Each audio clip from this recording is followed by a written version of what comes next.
Hello students, once again very warm welcome to Living with Chemistry.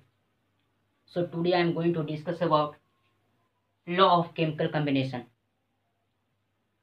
So let's start. यहाँ पे जो chemical combination है, यहाँ पे 5 लॉ ऑफ केमिकल कम्बिनेशन पढ़ेंगे। ठीक है, जो पहला लॉ ऑफ केमिकल कम्बिनेशन है जिसका नाम है law of conservation of mass, इसी का दूसरा नाम है लॉ ऑफ डिस्ट्रक्टिबिलिटी ऑफ मैटर। ठीक है, फिर दूसरा है लॉ ऑफ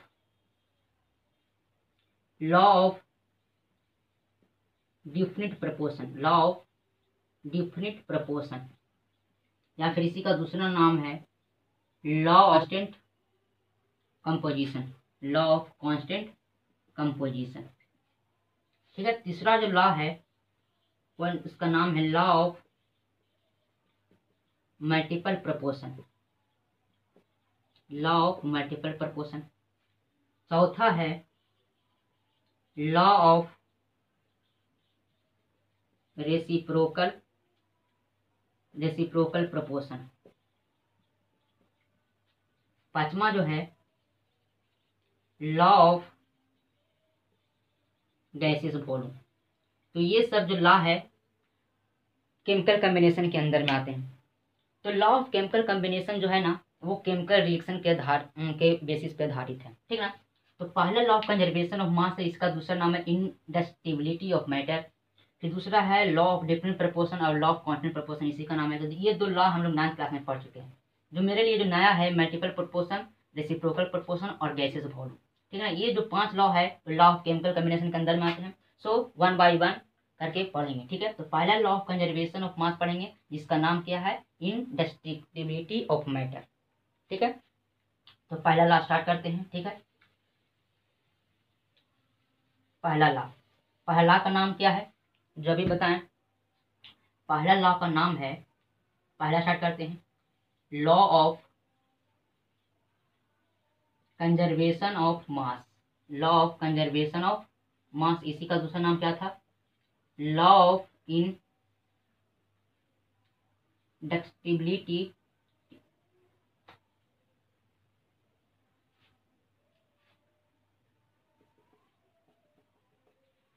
ऑफ मैटर। ठीक है, तो पहला लॉ है law of conservation of mass में। ठीक है, तो पहला law of conservation of mass को किसने दिया था, लिविजन ने दिया था। किसने दिया था, लिविजन ने। ठीक है, तो इसको टेस्ट किसने किया था, लैंडॉल्ट ने। इस क्वेश्चन आ सकता है कि law of conservation of mass किसने दिया था, लिविजन ने। तो यहाँ पे लिखेंगे इट वाज गिवन बाय लेविसियर, और इसको टेस्ट किसने किया था, एंड टेस्टेड बाय लैंडॉल्ट। ठीक है, ये था पहला। तो तुमसे पहला पॉइंट पूछ सकता है कि कंजर्वेशन ऑफ मास को किसने दिया था, तो लिविजन ने दिया था, और टेस्ट किसने किया था, लैंडॉल्ट ने। फिर दूसरा पॉइंट में क्या कहता है कि ये लॉ कहता है कि ये जो लॉ है, मास जितना मास रिएक्टेंट साइड में होगा उतना ही मास क्या होगा, प्रोडक्ट साइड में होगा। तो जो मास रहता है वो कंजर्व रहता है। ठीक है, तो दूसरा पॉइंट में according to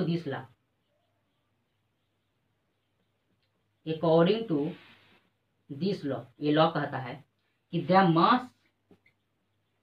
mass can be neither be create, जो मास होगा वो कभी भी बनता नहीं है, नहीं टूटता है। The mass can be neither be created nor be destroyed, ये कंजर्व रहता है, डिस्ट्रॉय नहीं होता है। इन ए बैलेंस्ड केमिकल रिएक्शन। तो अभी तो बताएं कि जो केमिकल कम्बिनेशन हो किसके बेसिस पे है, बैलेंस रिएक्शन पे। बैलेंस केमिकल रिएक्शन और फिजिकल रिएक्शन पे क्या है, डिपेंड है। ठीक है, तो ये ला कहता है कि जितना मास जो प्रोडक्ट साइड में होगा, सॉरी रिएक्टेंट साइड में होगा, उतना ही मास क्या होगा, प्रोडक्ट साइड में होगा। तो ये जो मास जो है कंजर्व रहता है हमेशा, रिएक्टेंट साइड में भी और प्रोडक्ट साइड में भी। ठीक है, तीसरा पॉइंट क्या कहता है, तीसरा पॉइंट ये कहता है कि जब एक स्टेट से दूसरे स्टेट में, मतलब कि जो रिएक्टेंट साइड का जो आइटम है वो प्रोडक्ट साइड का आइटम में कंबाइन होकर के दूसरे स्टेट में चेंज होता है ना, तो वो क्या होता है कि उसका जो एटम से क्या बन जाता है, मॉलिक्यूल बन जाता है। तो एक स्टेट से दूसरे स्टेट में चेंज हो सकता है, लेकिन जो मास है जितना रिएक्टेंट साइड में होगा उतना ही क्या होगा, प्रोडक्ट साइड में मास होगा। तो लिखते हैं but one form is changed, मतलब एक but one form is changed into another form, इसी को तो बोलते हैं another form is called law of conservation of mass. मतलब एक स्टेट से दूसरे स्टेट में चेंज हो सकता है, लेकिन मास क्या रहेगा, चेंज नहीं होगा। जितना मास रिएक्टेंट साइड में है उतना ही मास क्या होगा, प्रोडक्ट साइड में होगा। ठीक है। तो अगला पॉइंट क्या कहता है, अगर मान लो कि रिएक्टेंट साइड में अगर जो मास है, ठीक है, मतलब कहने का मतलब ये है कि जो रिएक्टेंट साइड में अगर रिएक्टेंट साइड अगर कम्प्लीटली अगर कन्वर्ट हो चुका है कोचिंग में प्रोडक्ट साइड में, तो उसका टोटल मास जो होगा रिएक्टेंट का उतना ही किसका मास होगा, प्रोडक्ट साइड का होगा। ठीक है। तो if the reactant are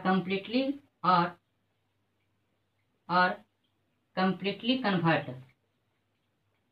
convert to product, मतलब क्या कहता है कि मतलब जो रिएक्टेंट जो है वो कम्प्लीटली कन्वर्ट हो चुका है प्रोडक्ट में, तो क्या कहता है कि then the some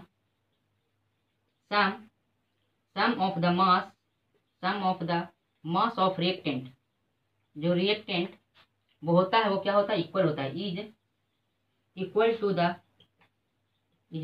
the product, equal to the, ऐसे लिख सकते हैं equal to the mass of the product. ठीक है, मास ऑफ द प्रोडक्ट। तो हम क्या लिखेंगे, summation of mass of reactant is equal to the summation of mass of product. ठीक है। ये कब का है, जब रिएक्टेंट से पूरी तरह से कोचिंग में कन्वर्ट हो जाए प्रोडक्ट साइड में। ठीक है, प्रोडक्ट में कन्वर्ट हो जाए। तो ये था कुछ पॉइंट बाकी रह चुके हैं, ये इसको हम मिटा के लिखते हैं। तो पहला पॉइंट में था कि किसने दिया था, लिविजन ने दिया था, टेस्ट किसने किया था, लैंडोर्फ ने। इसका जो मास रहता है हमेशा कंजर्व रहेगा, ठीक ना। एक स्टेट से दूसरे स्टेट में अगर चेंज होता है तो होता है तो टोटल मास जो होता है रिएक्टेंट का उतना ही किसका मास होगा, प्रोडक्ट साइड का होगा। तो मतलब इसका जो मास जो रहता है ना कंजर्व रहता है हमेशा के लिए। और हम बताएं कि लॉ ऑफ केमिकल कम्बिनेशन किस पे डिपेंड होता है जी, तो वो डिपेंड होता है केमिकल रिएक्शन पे। तो अगला पॉइंट में कहा था कि जो रिएक्टेंट अगर कंप्लीटली कन्वर्ट हो चुका है प्रोडक्ट में, तो मास जो होगा ना वो रिएक्टेंट का वो इक्वल होगा किसका, प्रोडक्ट का। अगर मान लो कि कुछ बच जाता है, मतलब जो रिएक्टेंट साइड में अगर मान लो कि रिएक्टेंट साइड में कुछ बच गया, मतलब प्रोडक्ट में कन्वर्ट होने के बाद कुछ बच जाता है, तो उसको हम अलग पॉइंट में लिखते हैं। देखते हैं अगला पॉइंट में क्या कहता है।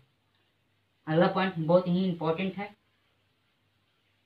अगला पॉइंट देखो क्या कहता है। अगला पॉइंट क्या कहता है कि if reactant are not completely converted, then the relationship will be, इसका फार्मूला होता है, क्या होता है, टोटल मास ऑफ रिएक्टेंट, ठीक है, इसका इक्वल होता है जी टोटल मास ऑफ प्रोडक्ट का।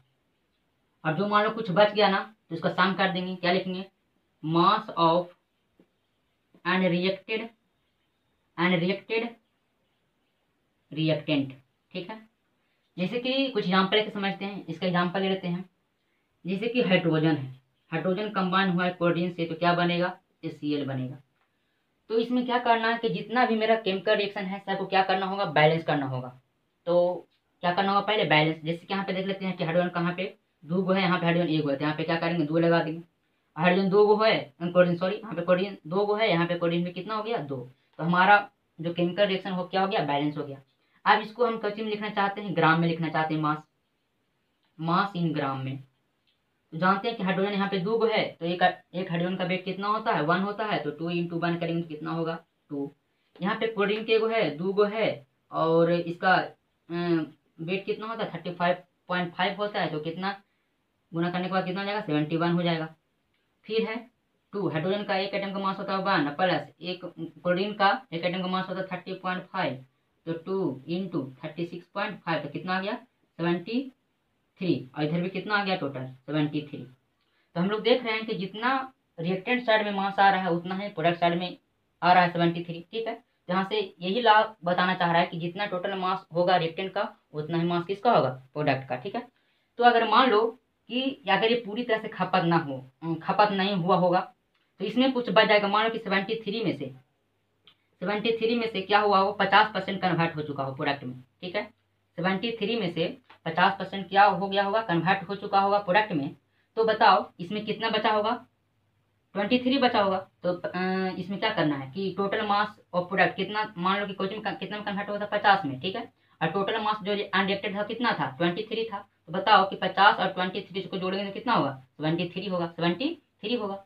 तो हम इससे भी निकाल सकते हैं। और हम लोग जानते हैं कि टोटल मास जो होता है रिएक्टेंट का वो क्या होता है इक्वल होता है टोटल मास ऑफ प्रोडक्ट का। यही समेशन था किसका, यही था law of conservation of mass.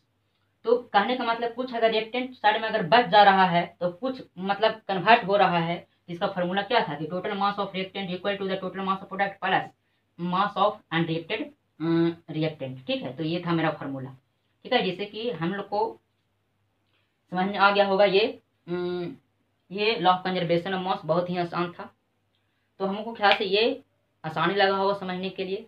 अगर अच्छी लगा होगा तो सब्सक्राइब कीजिएगा, शेयर कीजिएगा और लाइक कीजिएगा। So thank you.